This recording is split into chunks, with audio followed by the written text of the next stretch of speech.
ওষুধটির নাম হচ্ছে পেরোজা। এটি একটি ক্রিম জাতীয় ঔষধ, আর এই ওষুধটির উপাদানের মধ্যে রয়েছে পারমেথিক্সিন 5%। আর এই ওষুধটি উৎপন্ন করেছে বাংলাদেশের সুনামধন্য ওষুধ কোম্পানি এসকেএফ ফার্মাসিউটিক্যালস লিমিটেড। এখন আসুন যে পেরোজা এই ক্রিমটির কার্যকারিতা কি, অর্থাৎ কোন কোন রোগের ক্ষেত্রে এই ক্রিমটিকে ব্যবহার করতে হয় সেটি নিয়ে আলোচনা করা যাক। তো পেরোজা ক্রিমটি মূলত খোসপাঁচড়া বা স্ক্যাবিস রোগ দূর করতে ব্যবহার করা হয়। বিশেষ করে ব্যাকটেরিয়া বা জীবাণু দ্বারা ইনফেকশন জনিত কারণে যাদের শরীরে খোসপাঁচড়া হয়ে যায় বা স্ক্যাবিস রোগ হয়, তাদের জন্যই পেরোজা এই ক্রিমটি খুবই কার্যকরী ভূমিকা পালন করে।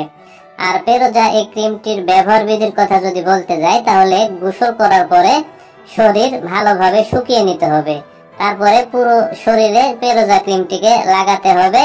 এরপর 8 থেকে 24 ঘন্টা পরে সাবান বা গরম পানি দিয়ে গোসল করে ধুয়ে ফেলতে হবে।